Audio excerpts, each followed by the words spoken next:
last year. Students across the country are welcoming their second pandemic school year today. The country reports another all-time high in new COVID-19 infections of 26,303. DepEd is also eyeing to resume limited face-to-face classes in some LGUs amid calls to reopen schools. Nag-report po si Secretary Briones, kay Presidente, at si Presidente naman ay positive ang kanyang reaction doon sa possibility na magkakaroon po tayo ng pilot study on a very limited basis. More than 24 million students are enrolled in the second year of virtual classes under the coronavirus pandemic. How are teachers facing the challenges of online teaching? We discuss in this episode of The Chiefs.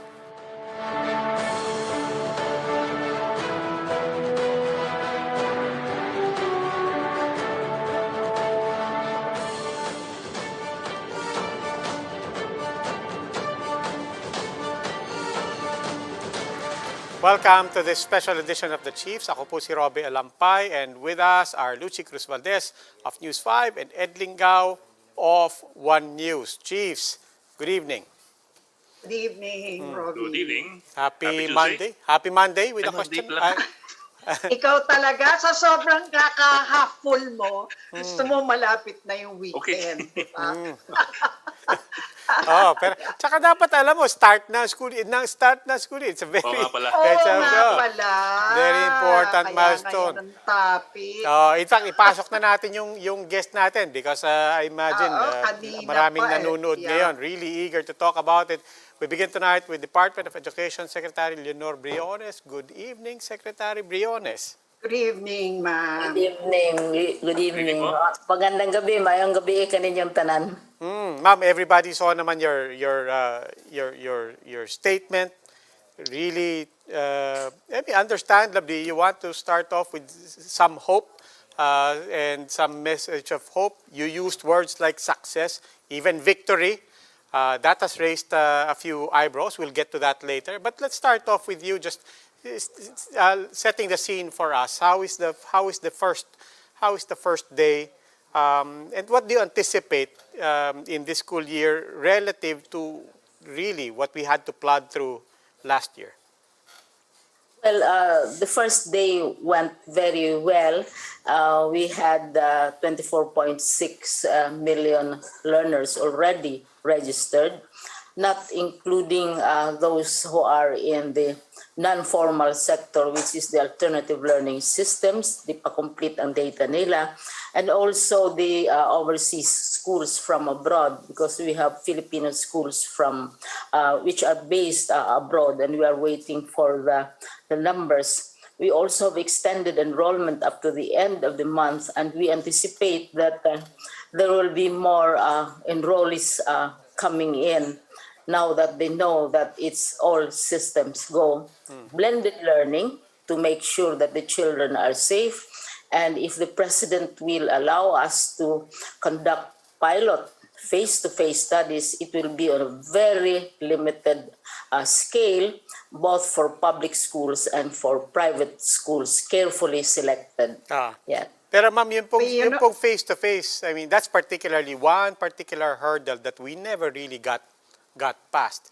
And then just looking back, it's hard to believe that, it's been 1 year and then isang buong school year na yung nakalipas. Everybody knows the nightmare, the hardship, the difficulties of just trying to get kids, if not access, at least materials to them.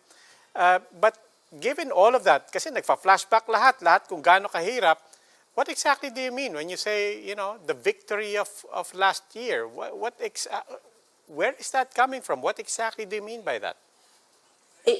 It is when, Rovi, it is when you have all those problems, all those challenges, and all the feedback from the critics, and having to deal with them, and in a sense respond to them positively, that we call it a victory. One, nag-lockdown ang mga schools at that time in April. And I would like to correct the impression that our schools were closed for 1 year. That is not necessarily correct, because we closed school in March And then April, May, you had 2 months vacation that was perfectly legitimate, perfectly legal. And then by October, first week of October, we opened classes. So I'm wondering where that impression of 1 year closure of schools is coming from. And besides, we immediately decided that we'll go on blended learning because we knew that it was too dangerous. Besides, our Congress, both houses, as well as the Senate, passed an amendment to the law stating very, very clearly that on matters of basic education, it will be the president who will decide when schools will be open. And so we operated according to the provisions of law and according to the requirements as well of health, but not naman 1 year. Kasi nag-close kami ng April, mga graduation. Remember all the debates about wearing face masks during graduation. And then we reduced our modules, our minimum competences, etc. And by October 5, which is the first week, we already opened classes with the permission of the president. So that would be about 5 months lang or even less when we resumed classes. Pero, Robbie, hindi face-to-face. Tapa. Kasi ang agreement was that it would be blended. Right now, there are several bills which are pending in Congress, sponsored by Congress people who are providing for laws that will allow us magiging automatic na that blended education will be a legitimate approach. But it's legitimate now because of the law on the president to the conduct of classes. Pero gawin nilang law yan. And this is sponsored by Congress person, one Congress lady in Congress. And there are many Congress people who have signed up to this law. Because we see that it is forthcoming. We see that it might be necessary if there are crises of this nature which might emerge again. So, pero hirap talaga, Robbie. I would be the last to deny it was not a picnic because we have 15,000 learning competencies which will require our high school graduates to survive. We reduced it to 5, yung basic na lang, yung critical thinking now, which we consider Actually, ma'am, that's the reason why I wanted to ask you about the quality of education. No? Si NEDA Chief Carl Chua has flagged the cost, the long-term cost of the online schooling that we're taking on, no? Yes. And how this would amount to something like 11 trillion over the next 40 years in terms of productivity loss. So now that you're talking about minimum competencies, can you explain to us exactly what is lost with this online or blended learning, if you will? Yeah, I was asked that question also this morning. What did we lose? When we talk blended learning, it also includes face-to-face sessions. But these face-to-face sessions have to be adjusted. Even in other countries to whom we look at and whom we admire greatly for their advances in education, are not doing face-to-face the way we, during our time, me, during my time, looked at face-to-face. We don't think of face-to-face sessions on a daily basis, 5 days a week, for example, or staying inside the schoolroom or running around the campus the entire day. Face-to-face is still limited. And we see this being done in other countries because of the health considerations. We have face-to-face sessions with only 2 days. We have countries with face-to-face sessions with only 1 day to give the children the opportunity to meet with each other and also with their teachers. So, in the words of Galadriel, things are really changing.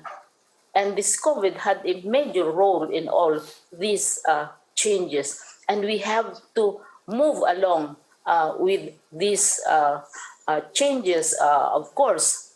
And so, But how do tanungin we mo ako, compensate to make sure that the quality of education Yes. remains yes. high, no? Excellent in question. fact, That is, of course, on the assumption that the quality of our education was high in the first place.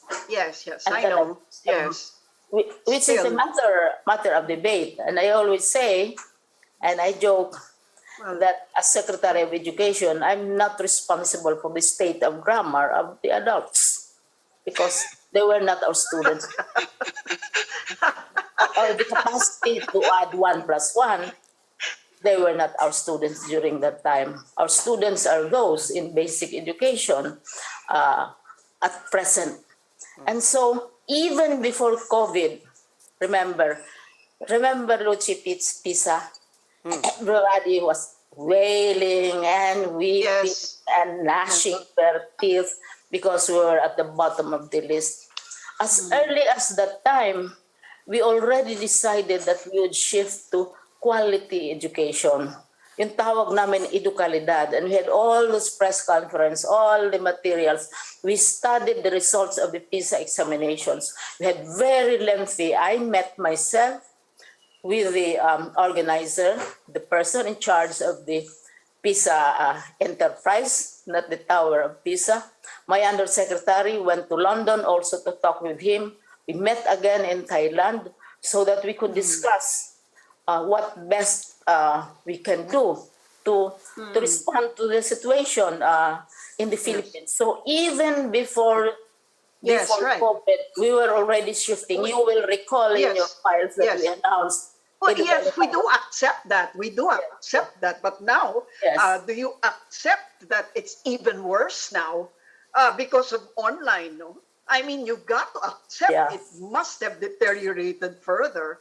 So I guess the question really That's is difficult how- to tell at this time, Lucio, and we are looking into it because we are looking at studies which examine other means of sharing learning. There are children who learn faster, who learn a great deal on their own. Tawag natin yan ay self-learning modules. The important thing is to teach children to think for themselves, to analyze for themselves, to raise questions for themselves. That is in the law on senior high school. Secondly, children should be taught, according to the law, that they should work together because solutions to problems cannot be solved by one pupil or one learner alone. And thirdly, of course, they have to keep up with technology because technology is on the move. And we have to be aware of all these developments, even as we want to remain human and humane. Ma'am, So Yes, sir. we Ma'am, can but, say maybe we can say, okay, lalong nagde-deteriorate, but we have to find out first. We have to test. And insofar as graduation is concerned, we had very, very high levels of graduation. It's not as if we did not know what was happening even before we assumed the office of Secretary of Education. It's not as if we did not know the results of the PISA exams. We knew about the PISA exams. Even without the PISA exams, we had an idea of what the situation in education is. And, Yes, and ma'am. yeah, Ma'am, so but we do acknowledge po that the pandemic is beyond the control of the education department. I think po what Lucci is trying to raise or point out is this: education nga naman is like building a house. All the bricks are built on top of each other, and they're interconnected. So, for example, in the case of the last 2 years or going to the last 2 years, kung mahina yung algebra mo, mahihirapan ka sa third year with trigonometry and later on with calculus. I suppose the concern po is that given the fact na medyo nahirapan tayo in the last year because blended learning is a new thing and you have printed modules, you have television, you have radio. how do we make sure that mahahabol yung mga naiwanan nung nakaraang taon? Oh, tama-tama ka. But I would like to point out that blended learning is not new. Tagal-tagal na yung blended learning. What is the difference now is that the component of face-to-face sessions is greatly reduced, and which we are trying to restore. It has always been there, even when I was still an undergraduate in the university, as an approach to learning. And this is why, as I was saying, we have to recognize this. What constitutes education? What direction should we be going? We have already countries who are talking about robot teachers, about very, very powerful advances in technology. But we in Asia, including myself, are very concerned about culture, about history, about memory, about our life as a country and as a people. This is also part of education. So ito lahat, and I must admit it, and Robbie pointed it out kanina, it doesn't make life easier for us. And that explains why we spend all our time inside our offices, meeting, talking to our counterparts abroad, finding out what is happening, how they are responding to the problems, collecting data, and working out responses where we know that what we are used to in terms of face-to-face will not necessarily be useful at this time because of the requirements of law. Secretary, let me just bring in Ami Pamintuan po. She's joining us. Ami Pamintuan oo of nga. the Philippine Star. Mayroon din akong sabihin kay Ami. Secretary, when COVID forced you to go into blended learning, one of your goals was, one of your slogans was "No one left behind." How would you rate the success in attaining this goal? And not just in terms of numbers, no, kasi ngayon 24 million lang daw yung nag-enroll, but you have extended, of course, the enrollment. Not just in terms of numbers. How would you rate? Right now, we cannot say with full accuracy. It has to take expertise to do that. And we have engaged experts to look at what is happening in the Department of Education. There was a time, Ami, when some of our legislators thought that the problems of education, as early as the Monroe Report and the Ed Commission, could be solved by creating a commission. And there are those who still believe in that. You create a commission to oversee education from the side of the legislature, and perhaps education will be improved. And of course, there is much debate there. And I would not want to go into it because it's very contentious and quite complicated. But I'm just trying to point out that even as we know there are problems, but to be able to respond to that problem and not to stop and say we close shop, we have an academic freeze, we rest for a while, the children should play for a while, and in the meantime they're growing up. In the meantime, they require different kinds of knowledge. In the meantime, they're losing out in competition with other countries. So we have to forge on. And that is how we look at our responsibility. And it's not easy. It's not the easiest thing to work out these things. And at the same time, listen very carefully to the brickbat so we could respond also in a positive way. So, ganon. And Secretary Briones, I'm sure you can imagine I'm looking forward to the end of the term, of course. Secretary Briones, nung nag-umpisa po yung first school year under the pandemic, it was understandable and everybody just had to accept it that we were starting our baselines for a lot of things, internet access, even yung adjustment of modules. There were a lot of things that were not in place at the start. But now we're on this start of a second school year. At this point, what is fair to say? What is fair to say to government na ito, wala na tayong excuse to not be at that same baseline? What are the different components that were not there? Were fair to say were not there then, and should be fair to say now that dapat man lang nandito sa level na to, itong component na to? Kasi you mentioned, Robbie, that we had to postpone or slow down on the matter of face-to-face. So we had to develop an alternative to face-to-face. And we knew that technology was part of the answer. And so we asked for help from the President and from our bilateral partners. And we developed our own teachers. We could not get from the private sector enough teachers who will teach online or who will teach our own teachers how to make modules and how to make outlines using technology. So we had to have them trained. And we went a long way to be able to do that. And we also saw that even as we said technology could help solve the problem, we knew that we have problems in technology as well. And this is where, and where media can be of great help. Local governments came in.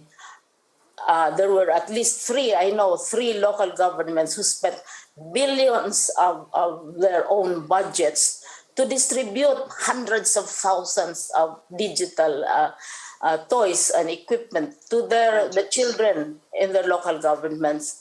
And we are making up also for that, for what we describe as the last mile schools. Robbie, we made an assessment of what we now call the last mile schools. We realized that the attention to schools which are very small with one classroom in far off places, etc., difficult to reach, and we counted at least 9,000 of them, and we said before the end of term of this Secretary of Education and of this President, we should be able to respond to the needs of the last mile schools.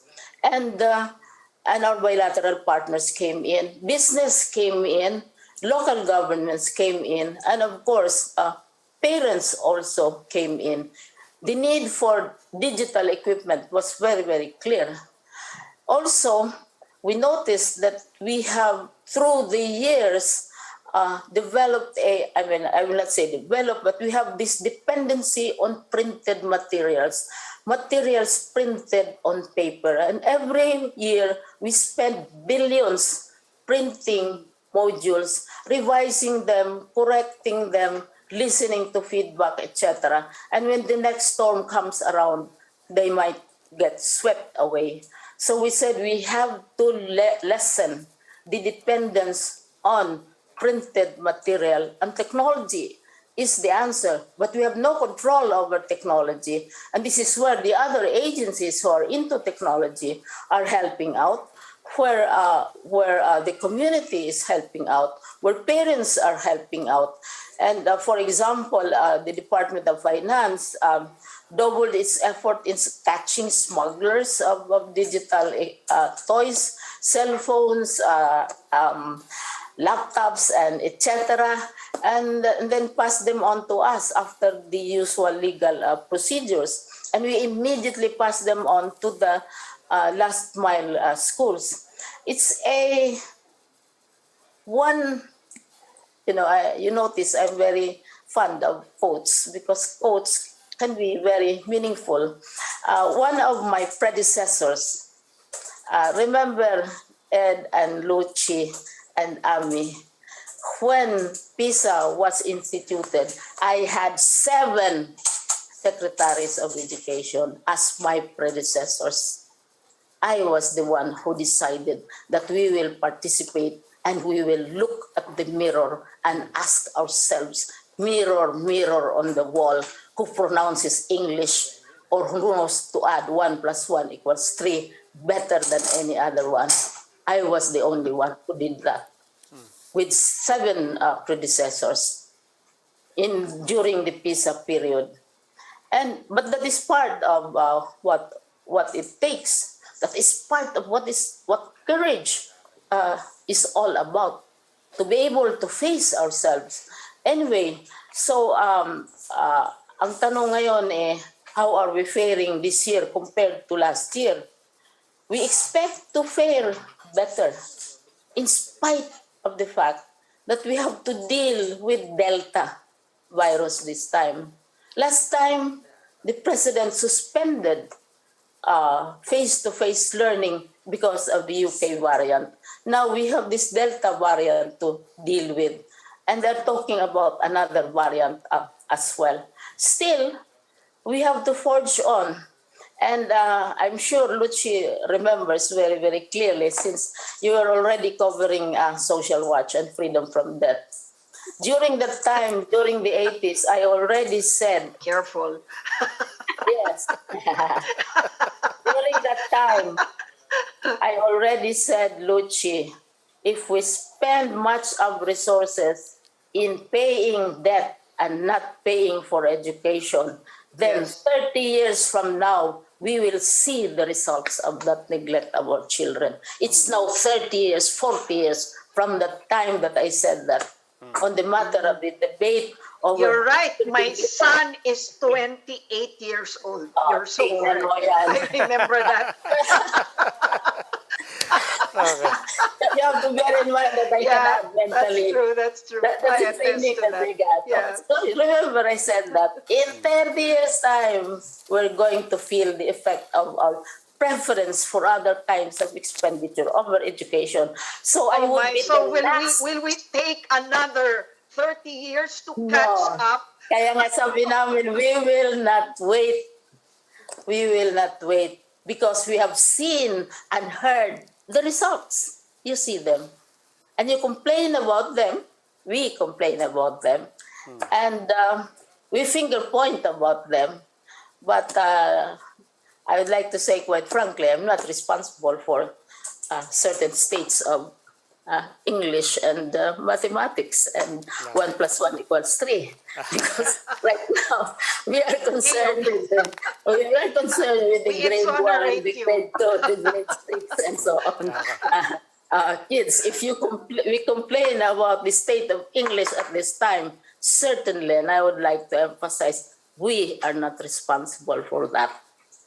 Because we came in 5 years ago and we were the ones who picked up the mirror and said, let's look at our face. If we are as beautiful, if we are as untouchable, if we are as impeccable as we think we are.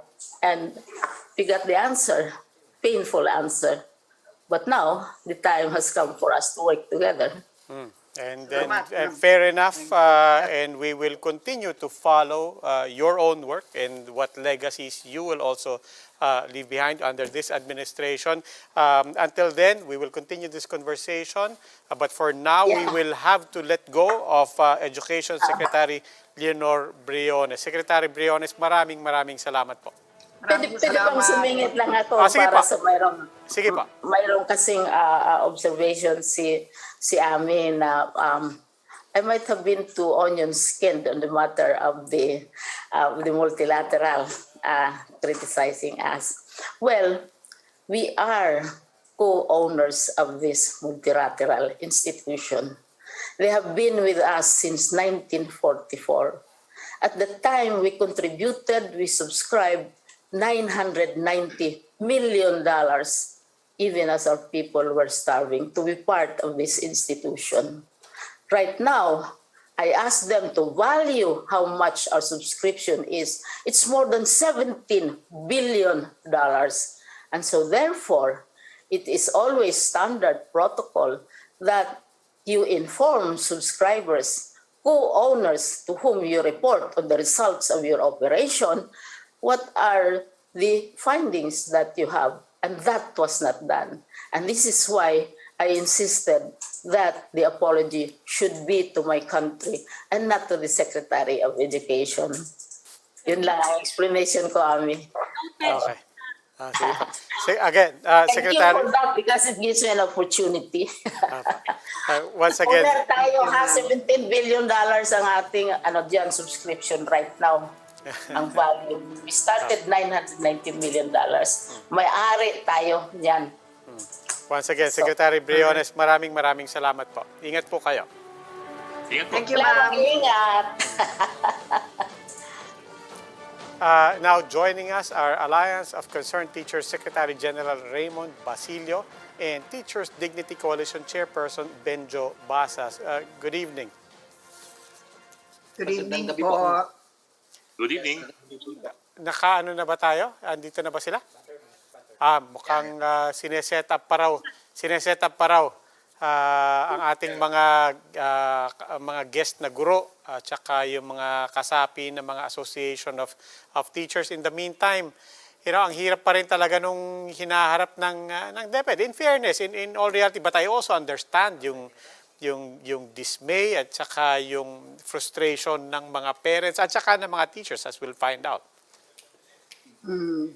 Well, hanggang And as, ngayon, nanganganay pa. Ayan na. They're Ayan, here, I they're there. think. Ito na pala tayo. Sige. Let's introduce them again. We have with us Raymond Basilio and of the Alliance of Concerned Teachers and Teachers Dignity Coalition Chairperson Benjo Basas. Sirs, welcome po to the Chiefs. Good evening. Magandang gabi po. Let's start with Mr. Basilio. Ay narinig niyo naman siguro kay si Secretary Briones. Just your reaction and what's there to also let the people know, and for that matter the DepEd and the government know. I mean, ano yung perspektibo nyo on the ground?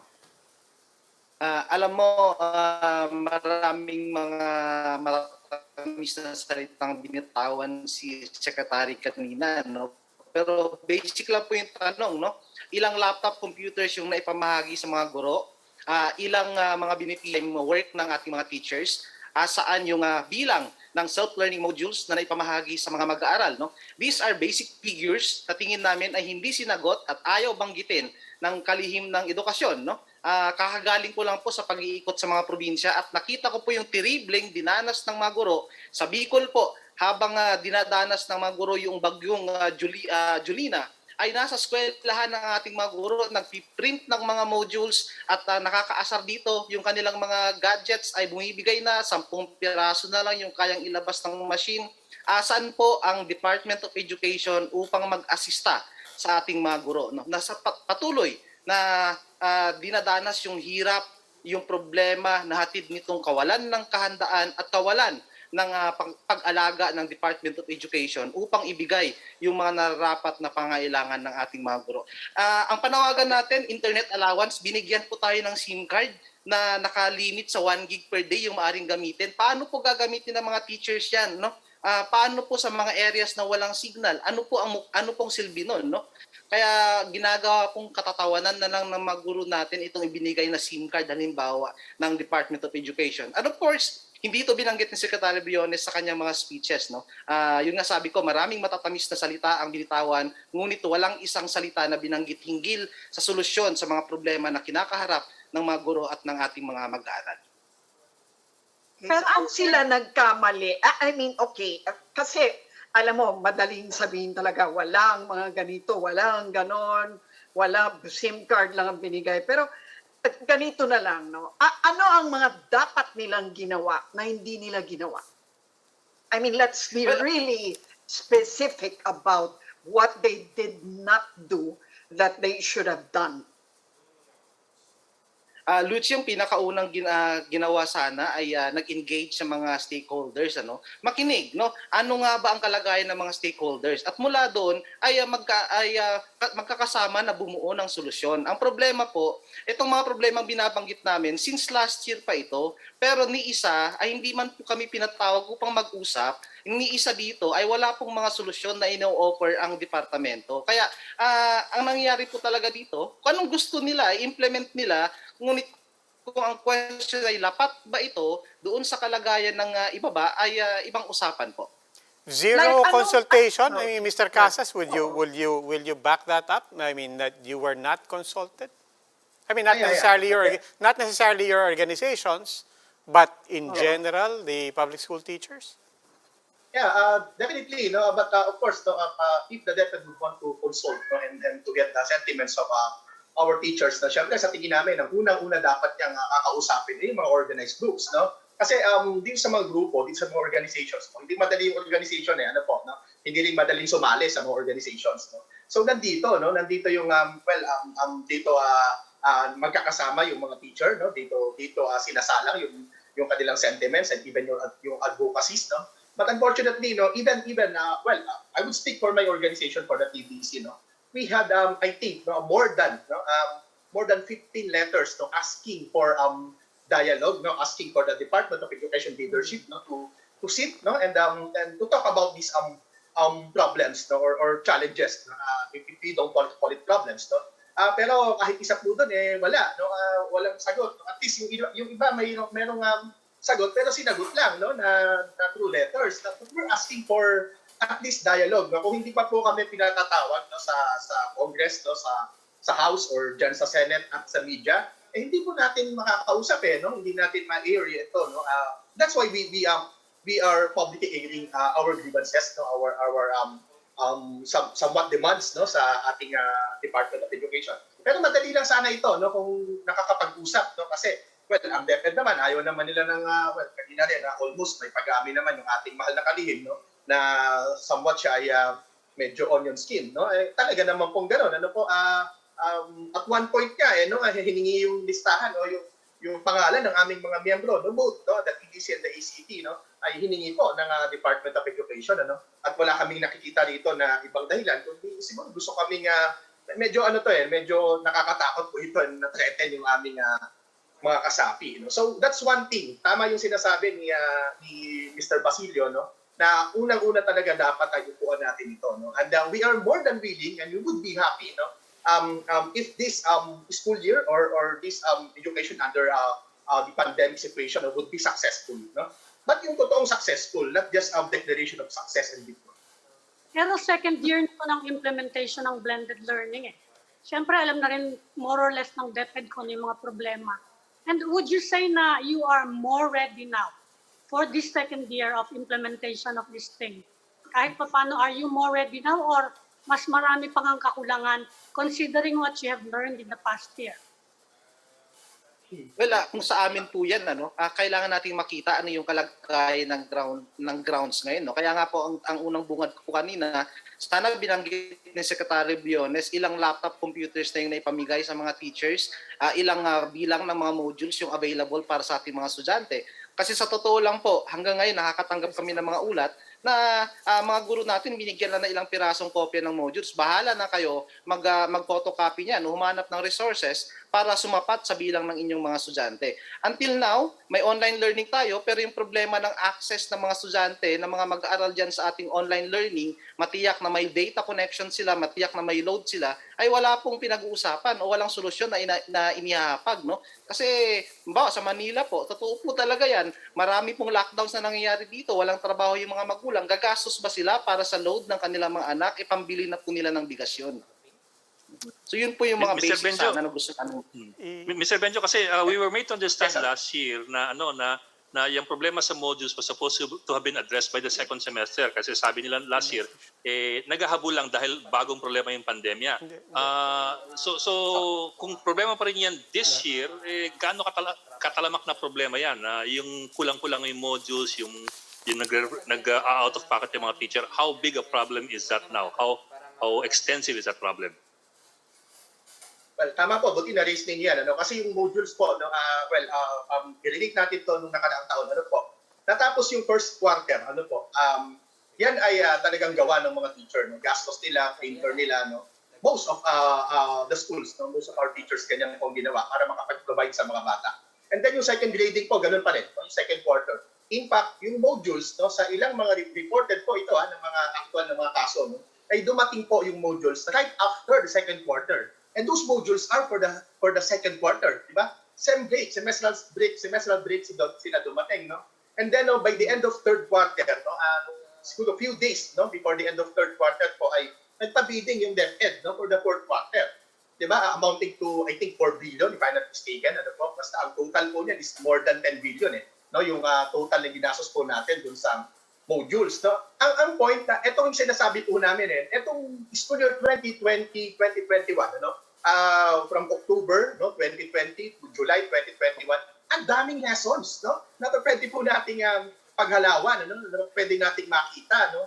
And well, ang hinahanap namin yung sincere, yung honest to goodness na assessment, no, ng Department of Education. Of course, yung Senado ay nag-initiate po ng assessment, no? Pero hinihintay po namin dito yung Department of Education kasi ang masakit po dito, no, parang yung DepEd ay parang nagiging defensive mode lagi, no, which it should not be the case, no, in the first place, no, kasi dapat tinatanggap natin no, yung criticism, no. Ours, no, it's not a mere criticism, no. Ito po ay paghahatag, no, ng maaari naming maitulong, no. Of course, no, we are in this system, no. Kung papalpak ito, ibig sabihin palpak din kami, no. Kung papalpak ito, nakakahiya din sa aming mga mag-aaral, no? And yung binabanggit po ninyo, Sir Ed, no. In fact, doon sa aming survey na ginawa, no, kanina lang alas 5, alas 6 ng gabi na kami nakapaglabas ng through Google Forms, no. Ang top 5 na lang po, no, yung unang-una natatakot yung mga teacher, no, dahil hindi pa sila bakunado, natatakot sila sa COVID. Ang dami nating teacher na nagkasakit, marami pong namatay. Ano po? Pangalawa, mahina yung signal, no, both ng mga estudyante nila at nila mismo. Pangatlo po, no, lampas-lampas, no, dun sa hours of work, no, na sinasabi ng batas yung binibigay po. Ito yung welfare issues na hindi binanggit kanina ni Madam, no. At pang-apat po, yung modules ay wala pa ring modules, no. Yung mga teacher pa din, tama sinasabi kanina, yung mga teacher pa din ang nag-a-apply, no. Last ditch effort, hanggang weekend po, no, nag-tip yung ating mga teacher. And lastly, ito po nakakagulat, no. Panglima po, no, na top answer po ay walang laptop, no, na sarili yung ating mga teacher, no. So hindi nag-provide yung gobyerno. In fact, pinapautang pa nga ng GSIS, nag-offer pa yung GSIS ng laptop loans, no? Which is to us is somewhat insulting, no? Hindi po dapat yan pinapautang, dapat pa yung binibigay ng Well, malinaw po, Mr. Basilio at Mr. Basas. Mahaba pa po ang school year at mahaba pa po ang usapan. Unfortunately, we're out of time. But we hope paunlakan niyo po kami ulit. Wag po kayo magsasawa. We will definitely continue this conversation with you. Thank you po. Maraming salamat po, Alliance of Concerned Teachers Secretary General Raymond Basilio and Teachers Dignity Coalition Chairperson Benjo Basas. Please stay with us. The Chiefs will be right back.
Welcome back to the Chiefs here on One News. Ako po si Robbie Alampay. Kasama po natin Lucy Cruz Valdez, Ami Pamintuan, and Ed Lingao. And now joining us, spokesperson of the PGH, Dr. Jonas Del Rosario. Dr. Del Rosario, welcome once again to the Chiefs. Good evening, Doc. Good evening, everyone. Thank you for having me. No po, of course. And kailangan talaga namin kayo makausap because in the past week, a lot of record highs. Not just in terms of new daily cases, but people are now starting to track the positivity rate as well. And then we're also tracking, of course, the conditions at the hospitals. We're seeing really dire numbers, both sa ICU tsaka ward capacity. How are you feeling all of this from where you sit at PGH? I think the last time we talked, medyo we were probably 90% in terms of occupancy. Pero ngayon po, we're operating over our full capacity. Now, we have about 320 beds allocated for COVID.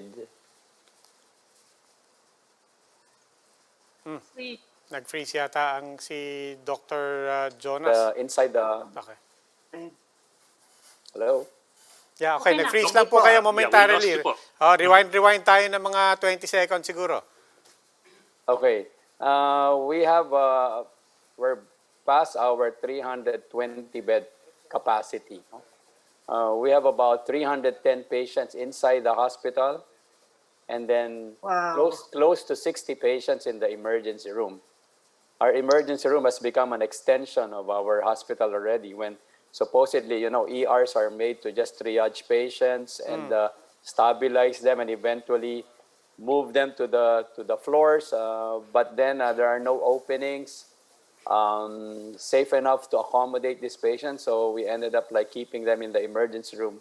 And then on top of this, there are about when I saw the list about this afternoon, I was told that close to over 100 patients waiting in the wings, wanting to be transferred or get admitted to PGH. I mean, how can we let them in when we have about 60 patients in the emergency room who also wanted those precious ICU beds or those precious rooms wherein there are oxygen ports to connect our high flow machines.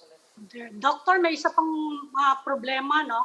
From last week, ang report, 11 of your volunteer doctors hindi na nag-renew ng contract. Ngayon pala, 20 out of 25, is that accurate? Well, yes. We looked at the total number of DOH volunteers that we had since we had this pandemic. No, we have a total of about 25 doctors who were brave enough to come to PGH and help us. Some of them stayed for almost a year. So 5 na lang natira. lima na lang po eh. Hindi naman sila sabay-sabay. Anong dahilan? Anong reason sinight nila? Is there a common factor? Well, a lot of them said that they would like to pursue residency. That means they would like to specialize already. Most of these doctors are fresh graduates from med school. No, they are board certified, but they have not specialized, and so they use this like a year to help out to basically work as a general doctor. But they were all assigned to the COVID wards. Tama ba? Opo, that's right. Oo. Kaya malaking tulong sila sa amin. Hindi naman sila sabay-sabay umalis, but in total, I mean, there are 5 left, and then obviously we're looking for replacements. We have opened our. We told everyone that we are ready to hire new ones. We call them medical officers 3. We offer a certain salary.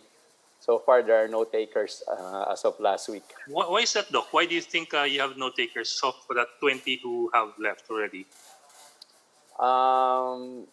Multifactorial. Maybe one is the load of work that they will be experiencing probably in PGH. I don't know if being a COVID referral center, siyempre mabigat ang trabaho. Pangalawa, maybe our salary is not competitive. Because I have heard some private hospitals are offering much more for these doctors who can moonlight to take care of COVID patients. Can you give us an idea of that? I mean, yung discrepancy. Magkano ba yung medical officer 3? Medical officer 3 is 60,000 plus benefits a month. Hindi ko lang alam kung may MO3 na equivalent sa private. But what I was told a while ago, because we're also looking for specialists. As you know, we one of the most the most hardworking doctor in this COVID are pulmonologists. Pulmonologists, yes. Mga ICU doctors. Right. Sila talaga kasi it's critical a respiratory illness, no? Right. Basta And so Yeah. these people there are not a lot of them, and they're spread all over. They're working in so many hospitals, and so we're asking internists, those who practice specialize in internal medicine, who can function like an ICU doctor or as a pulmonologist. No, we're trying to offer them kahit na per 12-hour shift na lang na sweldo, no? They don't have to commit themselves to PGH for a month, just to blocks of time para ma-relieve lang yung aming mga specialists na pagod na din.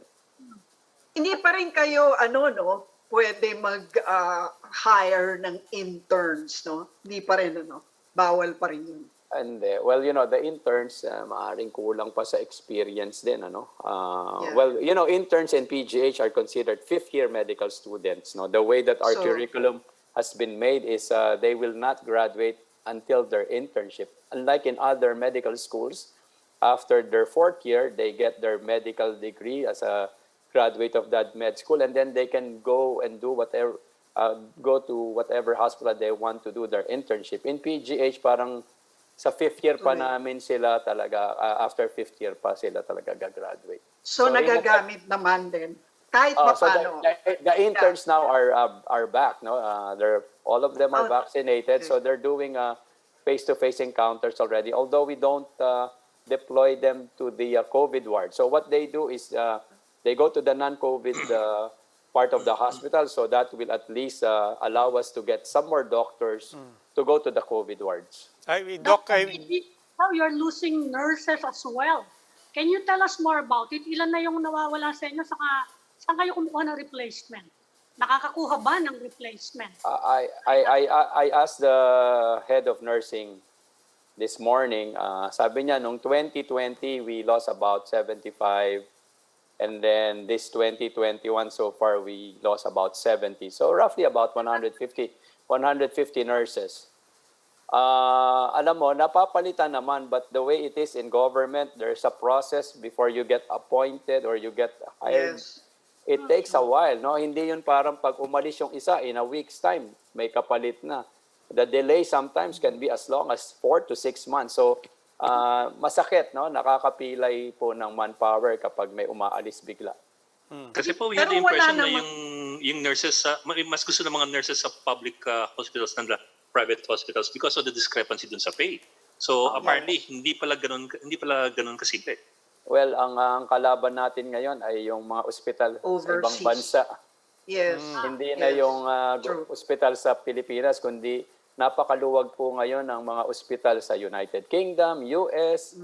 And in fact, this is talagang they're aggressive now. They're really They're recruiting aggressive now, because they also feel the need of these nurses, the pandemic. No?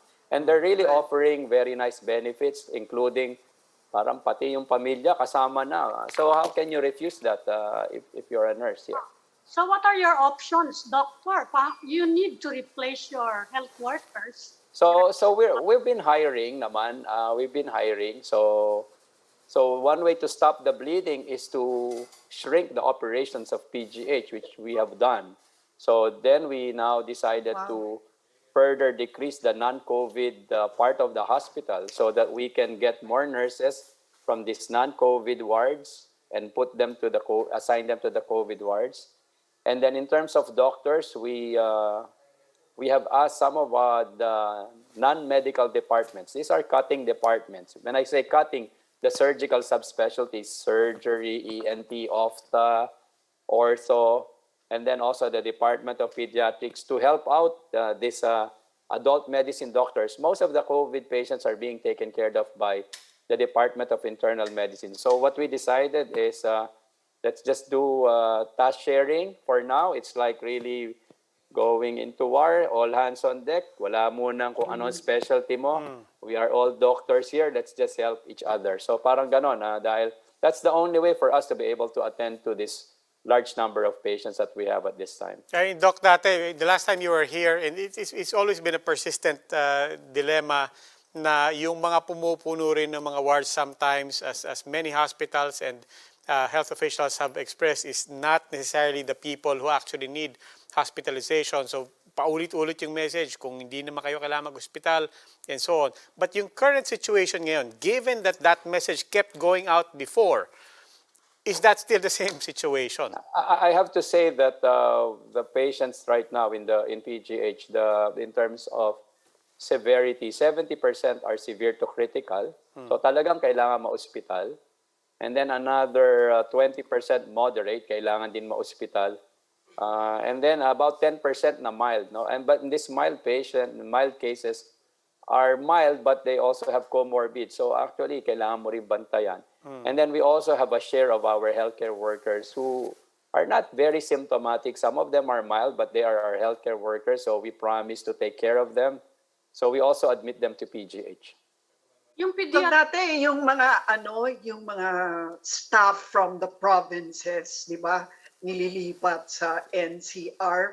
Is that still going on, that kind of reallocation of human resources? Well, if that's happening, we haven't gotten any. I'm sure there are a lot of needs also in the provinces na, no? Kasi kalat na rin eh. So I don't think there's really enough nurses to be spread around here in NCR.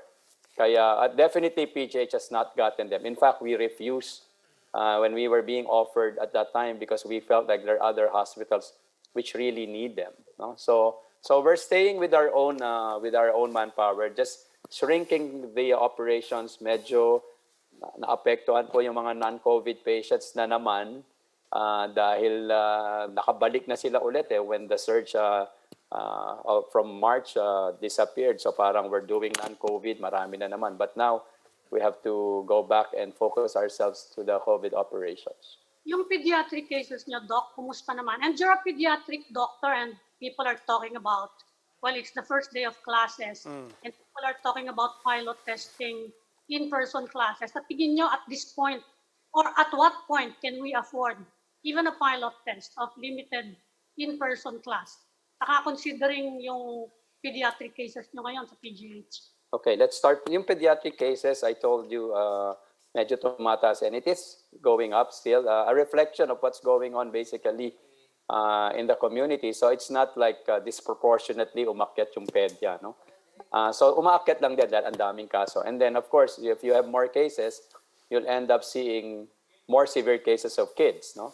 So we end up admitting them to the hospital. We have to expand our pediatric COVID ward. We're now almost close to a 20-bed unit. Before it was just 8 beds, but we're getting a lot of calls to get admitted to PGH. So totoo na nagkaka-COVID po yung mga bata.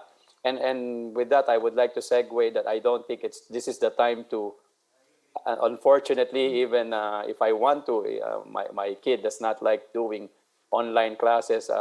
I don't think this is not a good time to do the testing na parang face-to-face. At least not in NCR. I don't know, maybe in other parts of the Philippines, but definitely not in NCR. But in the meantime, again, just on the pediatric, what about given what you know and the studies that you're following, is your confidence on vaccination for minors growing? Yes, we feel like it's about time to give vaccines already to the 12 to 17-year-old. Alam mo, the only thing that is really holding us back is the availability of vaccines. It's so hard to justify, even if we know that there are already a lot of studies saying that it's effective and safe in kids, at least 12 and above. And we see kids getting sick with COVID and you want them to be vaccinated and protected also. But the truth of the matter is still the ones who are more at risk are the elderly, the adults with comorbid, and ang dami pang ganyan na hindi nababakunahan. Kaya po, even though I think even the Philippine Pediatric Society has admitted that yes, it would be nice to vaccinate our kids, especially those with comorbid conditions, but the priority remains we have to give it to the adults first. Okay. Nako, Doc, paano yan? I mean, they're saying that the numbers will go up to even 30,000 plus, no, by the end of this month. How do you see PGH dealing with this? we're bracing ourselves. Sabi nga, walang bibitiw, kapit lang. No? Talagang we're really bracing ourselves. Kasi nga, yun nga yung projection at parang tama naman dahil pataas ng pataas. And then definitely we're not seeing any decrease in our numbers. It's going up. No, it's always all-time high. Like we have reached 330, and then 330 in the hospital and about 70 in the emergency room. We're basically taking care of about 400 patients. Kaya the truth is, pagod na rin po yung mga tao. No, we've been doing this for more than a year and a half, and some of our staff are getting sick, so we need a replacement, or at least to give them some rest. No, so that's the reason why we're using what we call task sharing. Parang lahat na lang po ng klaseng doktor sa PGH kailangan mag-alaga muna ng mga pasyenteng may COVID. Hey, Doc, we don't have much time left, but where else can you get help? Where else can you, what are we overlooking here? I mean, other than what you can ask from government, which as you know is limited, other than what you can ask of your people in PGH, which you know is also being stretched, where else and what else can we get by way of help? I was looking at, and I'm just toying with this idea that, you know, the Philippine licensure exam was postponed in NCR. Oh, really? Yeah, because para nagka-MECQ ulit eh. It was supposed to be last week, and then in NCR hindi po natuloy. So now there are a lot of fresh medical graduates waiting to be hired. Well, I don't know if they want to be hired. Maybe they can volunteer for a few days. I don't know. I mean, wala naman silang ginagawa. We don't even know when the exam will be. When will they? Oh, some say that baka raw hindi na this year. So they might as well help. Di ba? They're better than interns. Tapos na sila sa internship, or you know, any help that we can get, because if they can come to the hospital, that means we can rearrange doctors. Yung ganun ba? Because we need. Maybe you should sound out a call. Ayun Why don't you sound out a call? We need warm bodies. And then also the nursing profession, because I think na-postpone din yung nursing boards for 2 years na yata. I don't know. I have this, parang ganun ang narinig kong chismis. So baka may mga nurses dyan na underboard na baka pwede na rin. I mean, pero Doc, what role can you give them if they're not yet licensed? I suppose medyo limited ng kaunti yung yung trabaho. Monitoring patients, you give them these are the things that you have to watch out for. They have done that when they were in med school. You know, little things. They can do procedures, little procedures, and then a lot of some are ano bang tawag doon? Clerical. Kasi minsan yung documentation, writing of discharge notes, nakakadagdag din yan sa pagod ka na. Well, Doc, malinaw na. Every little bit helps. Just in case may nanonood dito, Doc, where do they go? How do they reach out to you? How do they apply? How do they volunteer? Or who makes a decision? Well, the first thing is, wag naman muna po yung medical students. I'm calling general practitioners where there are positions being offered in PGH, 1 month lang po, or even a few days, if you can spare some of your time to help us. The salary is nothing compared to what you'll probably be earning in your private practice, but consider this like charity work in a way. Kasi po, nasa gera tayo, kailangan po natin ng sundalo. May credit yan, di ba? If they volunteered that kind of work, it will be credited to their national. Yeah, PRC, well, yeah, they can declare it sa PRC, this is parang civic work. But actually, meron ngang bayad din yung iba eh. Kaya it's more of like willing to accept a lower pay. Parang ganon. You know, a month's Magvo-volunteer daw si Robbie. Robbie, pwede ka naman. Si Robbie. Oo nga, kung hindi lang ako makakagulo dyan eh. You know, but, malakas kumain yan. Magaling sa documentation yan. Diba? Volunteers na non-medical. No, but seriously, only because we're running out of time, Dr. Jonas, but anything we can do in media, to help out, to at Yes. least get that message out. I hope we can help as well. Please promote vaccination as well, because we have seen that one direct way to help the hospitals is not to get hospitalized, basically. Yes. And so one way is to get vaccinated. I mean, there are many layers of protection. I'm not saying that vaccine is the only way, but we have seen in our patients that most of those who are critical and those who are intubated are the unvaccinated. So meron pong katotohanan na vaccine protects you from severe disease. Okay. We'll leave it at that. Once again, Dr. Jonas Del Rosario, the biggest way to help is to protect yourselves. Get vaccinated if you have access to it. Dr. Jonas Del Rosario, sir, maraming salamat po. At mag-iingat po po kayo. kayo. Mabuhay po kayong lahat. Mag-ingat kayo, ha? Thank you. Kayo din po. Lauren. Before we go, for those that would want to extend their help to residents affected by typhoons, Jolina and Kiko, you may donate to the Alagang Kapatid Foundation through any of the bank accounts being flashed on your screen.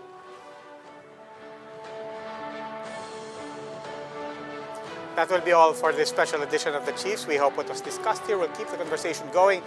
A reminder as well to our viewers, mask on, wash hands, stay safe, get vaccinated, Philippines. I'm Robbie Alampay. I'm Lucy Cruz Valdez of News 5. I'm Edwin Gao, and we are One News.